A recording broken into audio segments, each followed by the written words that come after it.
Hello, this is Dr. Chuck from the Center for Self-Actualization University.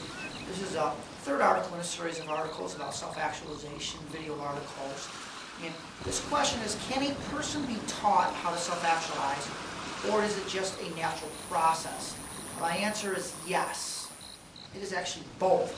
People do self-actualize without help, sort of. And people do not self-actualize without help. So let's go back to the first term. People do self-actualize without help, sort of. People need to have their lower deficiency needs met. People also, so having our lower deficiency needs met requires other people to help us have those needs met. And there was no self-actualization psychology or programs until after the time of Maslow. When Maslow did his research, he measured people that naturally self-actualize. So they did it without any help, without any training, without any universities, without any programs or workshops. So it is, of course, possible to be on this journey of self-actualization without having to have someone have a class or teach you how to do that. People need to have their lower deficiency needs met. It takes people to offer psychological safety and love, and even maybe esteem. If I need food, there's an exchange of value. I get food from other people. I get safety from my society, from my friends, from my neighbors, from my job. So it does take, our lower deficiency needs do require an interaction with other people. So it's not so much that they're teaching me, but I do need their support for my self-actualization, for my deficiency needs to be met. And also, culture can affect the psychological need to have our deficiency needs met. Because remember, I can have my food needs met or my safety needs met physically, but psychologically I may not. Food may mean more to me than just food, nutrients. It may mean love, it may mean soundness, it may mean I'm rich because I eat really well. So there is some cultural aspects to having my needs met.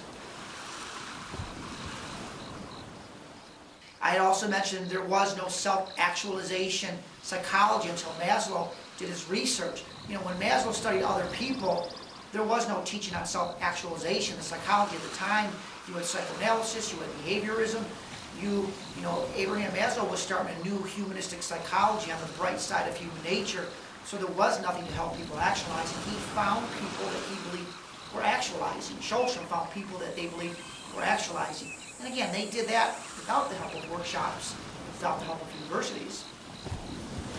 Self-actualization is a natural process if it's unhindered. As in normal growth, if it's not hindered, it happens. Self-actualization is normal if it's not hindered. In today's society, we have a lot of things that hinder the full development of our human potential. That's why we need hope sometimes. So that's why I say people do not self-actualize without help. Self-actualization is a journey in a system of life.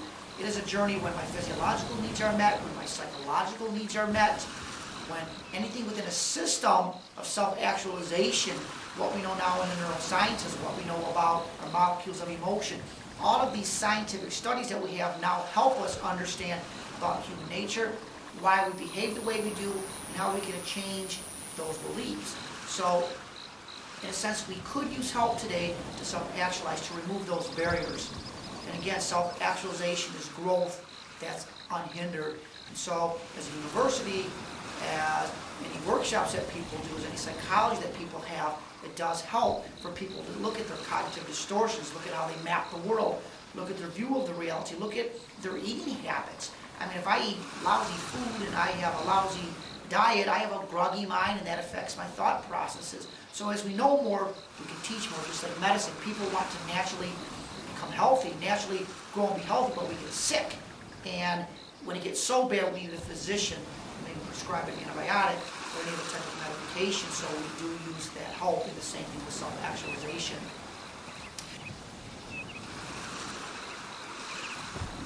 I said self-actualization is a journey in a system of life. Not all journeys end as planned. Supporting a person on a journey facilitates success in that journey. A lot of us can go on journeys, vacations, and trips. It doesn't always end as we plan. things get in the way, things block that. So if people are on this journey of self-actualization, we as a group, as a people, can support and help that journey. And again, self-actualization happens as part of a system, so we need to understand that system and promote that system. I also said that self-actualization is growth unhindered. Self-actualization is not adding to a person, but it is nothing removed. It is a natural process.